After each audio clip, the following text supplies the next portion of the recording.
Boa noite, meus irmãos. Quero agradecer o carinho de vocês, a apreciação e tudo mais, os abraços tão gostosos que nós temos recebido aqui, dessa amada igreja, dos pastores aqui dessa igreja. Nos tem sido uma bênção, um bálsamo mesmo na nossa vida. Louvamos ao Senhor. Espero que eu consiga pregar, porque eu fiquei realmente muito emocionado com essa história que nós ouvimos aqui. E você, depois, no final da mensagem, vai entender por quê. Abra sua Bíblia, por favor, em Êxodo. Êxodo, capítulo 3, versículo 10. Êxodo 3, 10. Versículo 10 e versículo 11. Só para situar os irmãos aqui nessa história, é o seguinte: você lembra do Moisés, não lembra? O Moisés nasceu lá no Egito, num tempo difícil da história do povo de Israel. Estava condenado à morte, já menininho e condenado à morte. Já pensou, gente? Um bebê ainda no ventre da mãe e já condenado à morte. É isso que o mundo, que o Egito impõe muitas vezes sobre o Filho de Deus. Pensa nisso. Esse menininho nasceu, os irmãos conhecem a história. Recebeu o nome de Moisés porque das águas foi tirado. Foi criado pela sua própria mãe. Isso é uma história linda, maravilhosa. Criado dentro da doutrina, dentro da palavra, não é? Todo cheio de confiança depois. Estudou na USP, estudou na Unicamp, fez faculdade federal do Cairo, não sei o que, etc. Pós-graduação, MBA, mestrado, doutorado. Tinha 5 estrelas aqui em cima, né? General, era o homem que ia substituir o faraó, etc. Enfim, todo cheio das coisas. Mas Deus tinha um plano diferente para a vida dele. Deus tem um plano diferente, meus irmãos, para a vida de cada um dos seus filhos. Não é aquele plano que o Egito nos impõe, não é o plano que o faraó nos impõe, não é o plano que as circunstâncias nos impõem, mas é o plano que Deus tem, esse plano verdadeiro de Deus para as nossas vidas. É esse o plano que Ele tem. Ele pisou na bola, matou o egípcio, precisou fugir, que a Polícia Federal, CIA, não sei mais o que, estava atrás dele, precisou fugir. Ele era um fugitivo, tinha a cara dele pregado, tudo quanto é poste lá naquela região, procurado, estava lá, precisou fugir do país. Aí, você lembra mais ou menos do mapa, não é? Eu vou desenhar invertido para mim, mas serve para você. Então você tem o delta do Nilo aqui, o rio Nilo correndo aqui, desagando aqui no mar Mediterrâneo, não é isso? Aí então o que ele fez? Do Egito, ele saiu, foi contornando o Mar Vermelho, desceu, Península do Sinai, subiu de novo, contornou o Golfo de Acaba e desceu de novo, foi lá para Midian. Do outro lado, foi lá. Chegou lá na casa de um sujeito chamado Jetro. Sabe o que significa Jetro? Abundância. Interessante, casou com o filho da abundância. Estava bem, não estava? 40 anos lá na boa, herdeiro de uma fazenda, tudo tranquilo, sossegado. Deus fala, não é aqui não. Aí acaba a pastagem aqui na região de Midian. Vocês sabem que a atividade deles era agropastoril, nômade, cavava o pasto aqui, ia mais um pouquinho mais, comia todo o pasto aqui, ia mais um pouquinho, e foi, contornou o Golfo de Acaba de novo, desceu, até que ele chegou aonde? A Horebe, o monte de Deus. Sabe o que significa a palavra Horebe? Desértico, seco, árido. É lá, no lugar mais desértico, mais árido, mais difícil, mais pedregoso, é que você vai se encontrar no monte de Deus. Você já parou para pensar na profundidade do significado dessas palavras, meus irmãos? Foi ali que ele encontrou com Deus. Foi ali, naquele lugar desértico, naquele lugar árido, naquele lugar pedregoso, foi que Deus falou com ele. Já imaginou? E Deus falou com ele assim, lá em Êxodo capítulo 3, versículo 10 e versículo 11: Vem agora, e eu te enviarei a Faraó, para que tires o meu povo, o os filhos de Israel do Egito. Então disse Moisés a Deus: quem sou eu para ir a Faraó e para tirar os filhos de Israel do Egito? Quem sou eu? Ah, Moisés, agora você entendeu. Agora sim você chegou no ponto que eu queria. Foi uma luta medonha, uma discussão, etc. Mas ele foi, obedeceu. Chegando no Egito, aí é onde realmente se encontra então a nossa meditação dessa noite. Ele começa a negociar com o faraó, começa a negociar com o rei do Egito. Deus então começa a mandar pragas, mandar maldições, mandar problemas, mandar provações para aquele povo. E ao invés do coração do faraó se derreter na presença de Deus, ele vai se endurecendo cada vez mais. Não é assim que muitas vezes acontece com pessoas que nós encontramos na nossa vida aí fora? Por mais que coisas acontecem, por mais que milagres aconteçam, por mais que a palavra do Senhor fale, por mais, esses corações sempre se endurecem cada vez mais. E eu quero pensar com os irmãos hoje à noite sobre as 4 propostas de Faraó.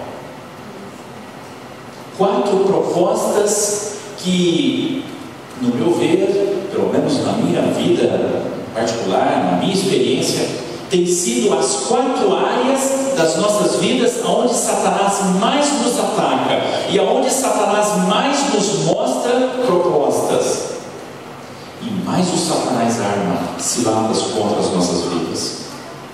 Êxodo capítulo 5, versículo 1 até versículo 4. Depois foram Moisés e Arão e disseram a Faraó: assim diz o Senhor Deus de Israel: deixa ir o meu povo para que celebre uma festa no deserto. Respondeu o Faraó: quem é o Senhor? Você viu que o Senhor está escrito na sua Bíblia com uma letrinha um pouquinho diferente? Você sabe por quê, não sabe? Você já aprendeu isso, né? É porque no original estava escrito Javé, Jeová. Mas o povo daquela época, com respeito a esse nome que era santo, que era indizível, o verbo inconjugável, ninguém arriscava a escrever esse nome, nem pronunciar. Então eles trocaram para Adonai, que é Senhor. Mas no original, na verdade, é Yavé. Quem é Yavé? Eu não conheço Yavé, nem tampouco deixarei Israel. Um abraço para vocês e tchau e bênção. Versículo 3. E prosseguiram: o Deus dos Hebreus nos encontrou. Deixa-nos ir, pois, caminho de 3 dias ao deserto, para que ofereçamos sacrifícios ao Senhor nosso Deus, e não venha ele sobre nós com pestilência ou com espada. Então lhes disse o rei do Egito: por que, Moisés e Arão, por que vocês ficam interrompendo o trabalho do povo? Ide as vossas tarefas.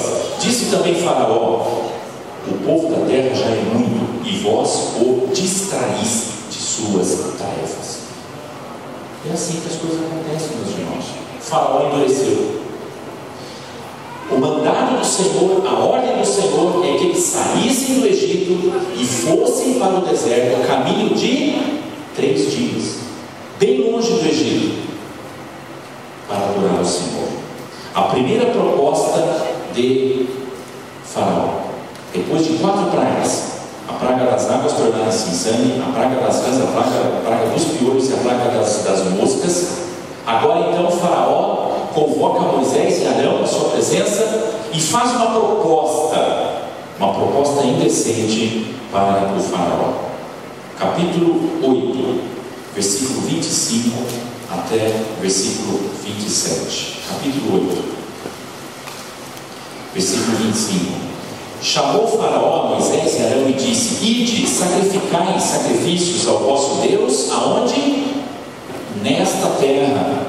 Respondeu Moisés: não convém que façamos assim, porque ofereceríamos ao Senhor nosso Deus sacrifícios abomináveis aos egípcios. Eis que se oferecermos tais sacrifícios perante seus olhos, não nos apedrejarão eles? Temos de ir caminho de 3 dias ao deserto, e ofereceremos sacrifícios ao Senhor nosso Deus, como Ele nos disser. Queridos, fazer sacrifícios no Egito é como que uma conversão falsa, é uma adoração de mentirinha, é uma adoração a Deus no lugar onde não dá para ser adorado a Deus, é querer fazer uma oração a Deus, querer cultuar a Deus, querer dar um testemunho de cristão lá no meio do carnaval. Não tem jeito. Lá no meio da balada, não dá. Precisa sair de lá, precisa sair do Egito. Não tem como cultuar ao Senhor dessa forma. Não tem como cultuar ao Senhor dentro do mundo. Sabemos que o Egito significa o mundo, é o tipo do mundo. Faraó é o tipo de Satanás. Moisés, como libertador, é o tipo de Cristo. A passagem do Mar Vermelho é o tipo da conversão de Cristo Jesus. Não tem como cultuar ao Senhor ainda estando na velha vida. Não tem jeito. É preciso passar pelo Mar Vermelho. É preciso passar pela experiência da conversão. É preciso começar a trilhar os novos caminhos para poder cultuar o Senhor. Deus requer uma mudança. Sacrifício no Egito significa um falso ensino, uma falsa conversão. Ezequiel 33:11, só anota aí quando você converte em casa. Convertei-vos dos vossos maus caminhos. Por que razão morrereis, ó casa de Israel? O Egito é o mundo, meus irmãos. É necessário converter. O que é conversão? Todo mundo sabe o que é conversão. É mudança de direção. Você está indo nesse sentido, está indo no mundo, está indo no Egito, e aí você faz uma conversão. Você muda de direção e agora começa a andar num outro sentido. Não é isso? Convertei-vos dos seus maus caminhos. Esse mau caminho é o Egito, que é o mundo.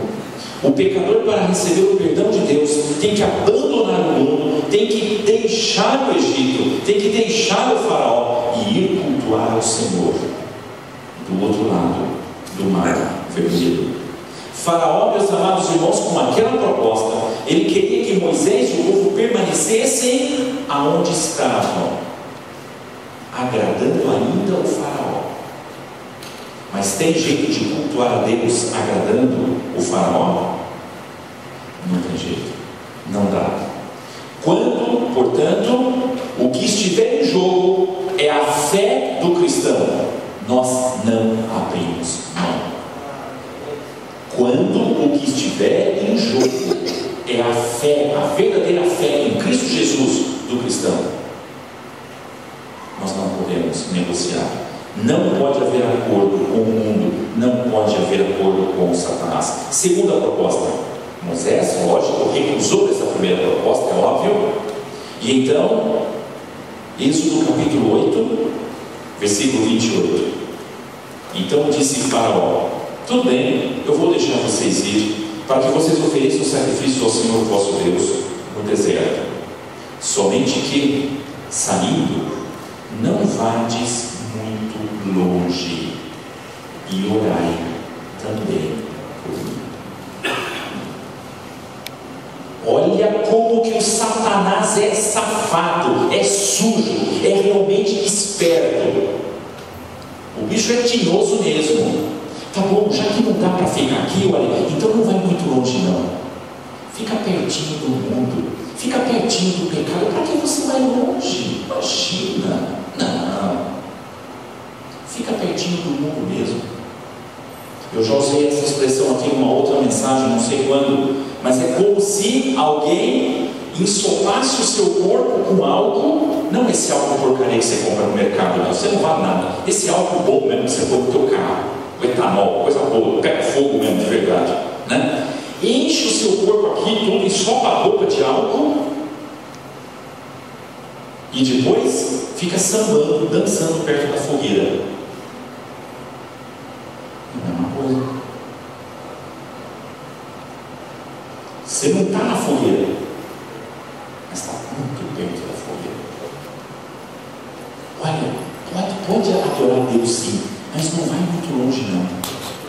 Queridos, não tem jeito. Não vai muito longe. Isso é artimanha satânica. Deus agora sim já começa, né, quebrar aqui o orgulho do Satanás lá, né, do Faraó, mas ele ainda tem essa coisa. de querer controlar ainda a vida do cristão, a vida do Filho de Deus. Por trás daquela proposta havia uma outra armadilha: sacrificar perto do Egito. Sabe o que significa isso? Cochear entre dois caminhos, entre dois pensamentos, um pé no mundo, um pé na igreja, um pé no barco, outro pé no barranco. Não funciona, você sabe disso. Não tem como. Morar na divisa do Egito era tão perigoso quanto estar no Egito. Lembra do Ló? O Ló, você sabe da história, não vou perder muito tempo com isso não. Mas diz a palavra de Deus que ele foi armando a tenda dele cada vez mais perto de Sodoma, não foi? Enquanto isso, o tio dele, o Abraão, estava lá no alto da montanha. Você sabe que no alto da montanha não tem pasto. Tem pasto na baixada. Mas o Abraão não estava preocupado com isso. Ele não estava preocupado com a falta de pasto. Ele estava preocupado em ficar longe de Sodoma. Você está preocupado com o pasto? Ou você está preocupado de ficar longe do mundo, longe do Egito, longe de Sodoma? Ah, mas aqui não está muito legal, não sabe? Eu vou mudar minha casa um pouquinho para cá, porque assim fica melhor. E daqui a pouco aqui também já não está bom. Eu vou mudar então minha casa um pouquinho mais para cá. E daqui a pouco você está morando dentro de Sodoma. O que aconteceu com o Ló? Perdeu tudo, perdeu? Até a esposa. E depois para frente teve até aquele problema com as filhas dele, não foi? Desgraçou a família. Que moral que ele tinha depois de olhar para as filhas, depois de tudo que aconteceu. Isso é o que acontece quando a gente cultua o Senhor perto do Egito.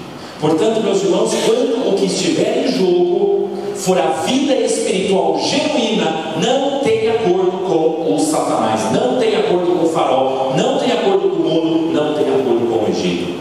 Não tem. Quando o que estiver em jogo for a vida espiritual genuína do cristão, não tem acordo. Terceira proposta: mais 3 pragas caem sobre o Egito: morte dos animais, pestilência gravíssima, úlceras, tumores nos homens e nos animais, e uma chuva de pedra, uma saraiva terrível. Muito bem. Moisés agora vai se fortalecendo e Deus vai mostrando a sua mão poderosa. Êxodo capítulo 10. Êxodo 10, versículo 8 até versículo 11. Êxodo 10, 8. Então Moisés e Arão foram conduzidos à presença de Faraó, e este disse: Ide, servir ao Senhor vosso Deus. Porém, quais são os que hão de ir?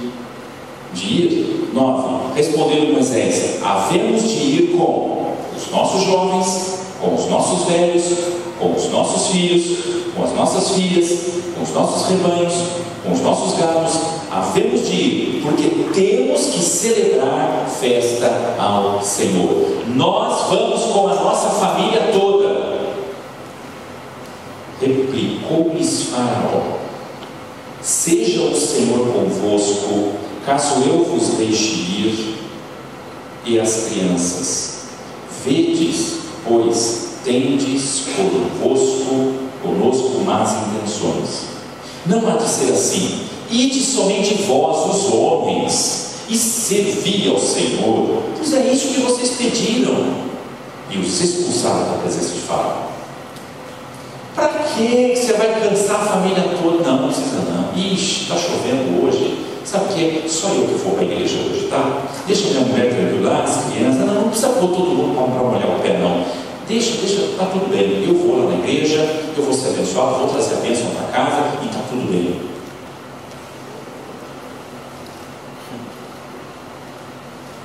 Entendeu? Problema sério, né? Faraó, com isso, meus amados irmãos, estava minando o plano mais precioso de Deus para a vida do homem: a família. Deus não quer ver a desunião. Deus não quer ver família separada. Deus quer ver família junto. Deus tem um plano especial para a família, porque a família, todo mundo sabe, é a célula máter da sociedade. Famílias fortes, igreja forte.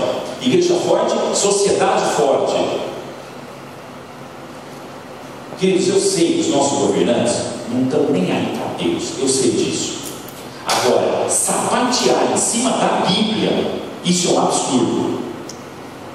Tudo bem que eles não têm a Bíblia dentro do coração, não tem mesmo, mas toma cuidado com o que faz com a palavra de Deus. Depois de toda a palhaçada que nós tivemos durante 8 anos, um certo governo aí, entra uma ditacuja lá, que a primeira coisa que ela fez, segundo o que a imprensa falou, eu não estava lá para ver, mas eu estou vendendo o meu peixe pelo mesmo preço que eu comprei, né? A primeira coisa que ela fez foi pegar uma Bíblia que tinham dado para o outro e jogou no lixo. Sapatear em cima da palavra de Deus, meus irmãos, é isso que está acontecendo no Brasil hoje. Nós estamos colhendo o fruto que essa mulher plantou lá naquele dia, no primeiro dia que ela entrou no gabinete. Pensa nisso. Pensa nisso. Hebreus fala, sustentando todas as coisas pela palavra do seu poder. Brinca com a palavra de Deus, meus irmãos, a casa cai. Porque Deus sustenta todas as coisas com a sua palavra. Não brinca com essa palavra, não. É muito sério. Voltando para a nossa família. Nossa família precisa estar envolvida com as coisas do nosso Deus, com o culto ao nosso Deus, com essa preparação toda, com esse arranjar de coisa, com fazer mala, com ajuntar as trouxas, pegar a galinha, amarrar o pé da galinha, pôr um pedaço de cabo de vassoura, pôr nas costas. Essa coisa, a família precisa estar envolvida nisso, meus irmãos. Família tem que estar envolvida nessa coisa, no projeto de Deus. Não é só o homem, não. Deixa não, o meu marido cuida disso, sabe? Ele vai, ele faz lá, resolve toda a coisa. Que isso, minha irmã? Mas as crianças são muito novinhas ainda. Não, deixa, ele cuida das coisas. Que isso, minha irmã? É toda a família precisa estar envolvida. Toda a família. Essa terceira proposta veio contra a família, que é o plano máximo de Deus para a sociedade. Lembra do Noé? Estudiosos falam que o Noé foi o maior missionário que já teve na face da terra. Pregou 120 anos. É verdade que o mundão não se converteu. Do mundão ninguém. Mas ele não perdeu ninguém da sua família. Percebeu? Que adianta, meus irmãos, ganhar tanta alma aí fora e a nossa família está desbagaçada toda. Isso dá um puxão de orelha para nós, os pastores, para nós, os líderes, para nós, os obreiros, para nós, os diáconos, os professores da escola dominical, os líderes da igreja, para quem tem cargo na igreja. Cuida muito bem das coisas lá fora, mas dentro da família está uma desgraça. Tão caprichoso com as coisas da casa de Deus, mas a família está capengando. Não funciona, meus queridos. Nós precisamos cuidar das nossas famílias. Moisés não aceitou deixar as famílias de Israel para trás, de forma nenhuma. Quando o que estiver em jogo for a nossa família, nós não negociamos com o mundo, nós não negociamos com Satanás, nós não negociamos com o Faraó, de forma nenhuma, porque é a nossa família que está em jogo. E nós não vamos abrir mão da nossa família para o Satanás, de forma nenhuma. Quarta proposta de Faraó. Êxodo capítulo 10, versículo 24. Êxodo capítulo 10, versículo 24. Cai então a 8ª praga, cai a 9ª praga, que é a praga das trevas, e agora o Faraó chama de novo Moisés para lá, e então diz assim: ide, servi ao Senhor, fique somente os vossos rebanhos e o vosso gado, as vossas crianças irão também com vocês, mas deixa o gado, deixa as ovelhas. Para que você vai sacrificar todos eles ali, com essa viagem longa? Tem vaca prenha, tem aquele negócio todo, as ovelhinhas estão tudo ali amamentando. Não, deixa, vai só vocês. Irmãos, não é esse o plano de Deus de forma nenhuma.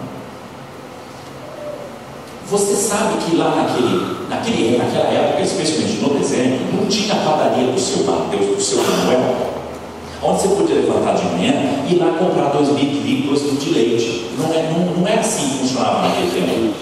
Se você quisesse leite de manhã para dar para a sua criança, você tinha que levar a vaca com você. Se você quisesse ter ovo mexido de manhã, você tinha que levar a galinha e esperar lá a galinha botar aquele ovo lá, né? Assim funcionava. Percebeu? Sem galinha, sem ovelha, sem vaca, sem leite, sem queijo, sem essas coisas, o que aconteceria com as crianças? Morreriam de fome. Percebeu como esse cabra é esperto? Não tem comida, não tem como sobreviver. Eles iriam voltar correndo de volta para o Egito com fome. Não é assim que o Satanás faz com a gente? E agora você vai entender por que eu fiquei tão emocionado com o testemunho que nós ouvimos aqui hoje. Quando o que tiver em questão, em jogo, for os bens, as bênçãos que Deus nos deu, nós não vamos fazer pacto com o Satanás, meus irmãos. Pediram para ele mentir, não foi? Ele falou: eu não vou mentir. Não, mas não tem problema, é só uma desculpa. Ah, é? O que é desculpa? Não é mentira? E o que é mentira? Não é pecado? Quando os nossos bens, as bênçãos que Deus tem nos dado, quando isso estiver em jogo, nós não vamos fazer concessões para o Satanás de forma nenhuma. E louvado seja o nome do Senhor por esse irmão poderoso que realmente Deus capacitou para que desse esse testemunho maravilhoso que edificou a minha vida hoje à noite. Glória a Deus por isso.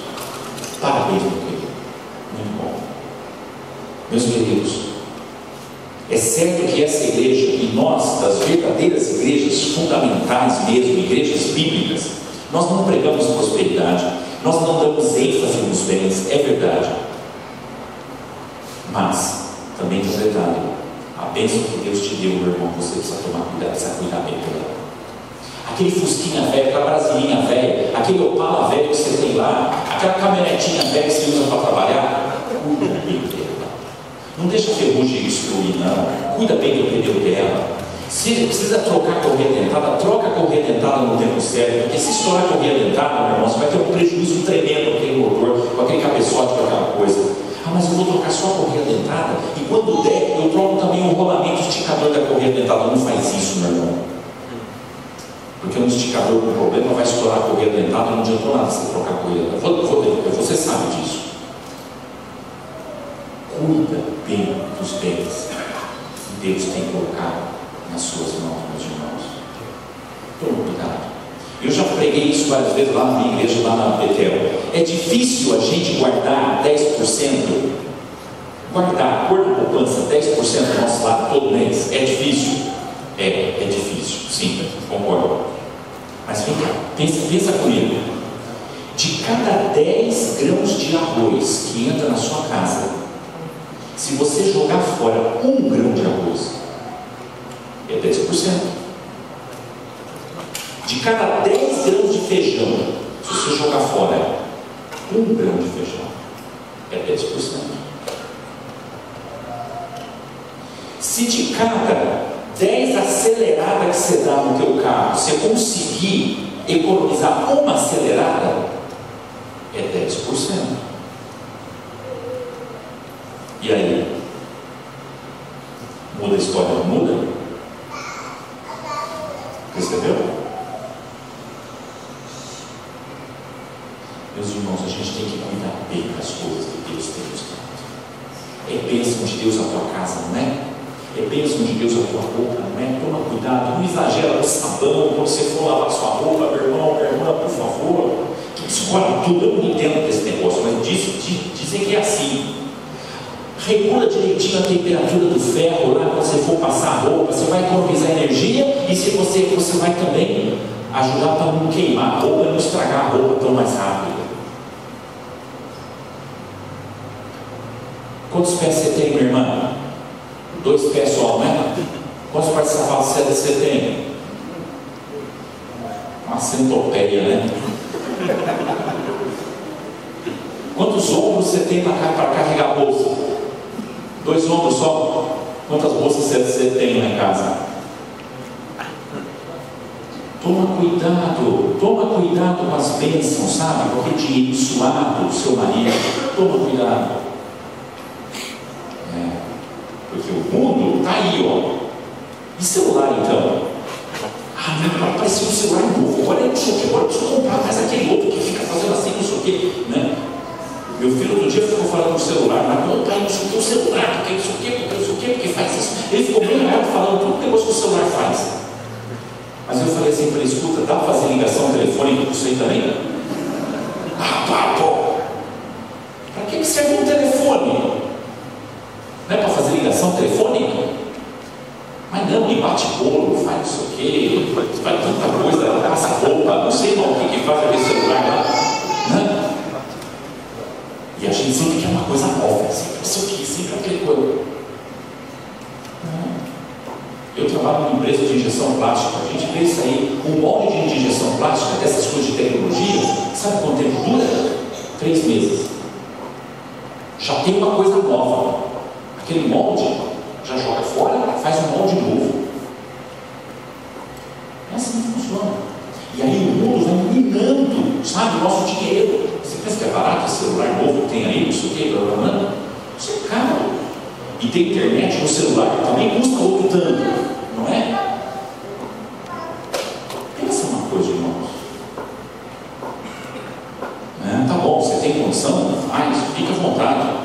Mas não esqueça da obra de Deus, não esqueça dos missionários, não esqueça que tem tanta gente precisando. Não é? Não esbanje as coisas, meu querido, porque é isso que o faraó está pedindo para Moisés. Não, deixa as vacas suas aqui, suas ovelhas, nós vamos cuidar delas, tal. Vocês vão só, depois vocês voltam. Não é esse o plano de Deus. O plano de Deus, meus irmãos, para as nossas vidas, fechando o nosso pensamento hoje à noite, é que nós não abramos quando a questão, quando o caso for a nossa fé. Não vamos adorar ao Senhor nessa terra estranha. Não vamos adorar ao Senhor lá no Egito. Não vamos adorar ao Senhor lá no mundo. Sai dela, povo meu. Sai de lá. Não vamos adorar ao Senhor perto do mundo, perto do Egito, perto da fogueira. Não vamos deixar a nossa família para trás. E nós não vamos deixar as bênçãos que Deus tem nos dado para o mundo aproveitar essas coisas.